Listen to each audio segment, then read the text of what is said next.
A doctor specialising in the treatment of kidney problems has been ordered to pay over $1.8 million in fines and penalties for the omission of business income and the filing of incorrect GST returns by his medical practice.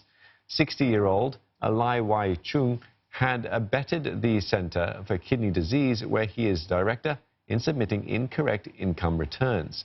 Patients made payments directly to him rather than to the centre. This resulted in income tax being undercharged for the company for the year of assessment 2012 to 2014. GST was also undercharged, as the centre also made incorrect GST returns from 2011 to 2013.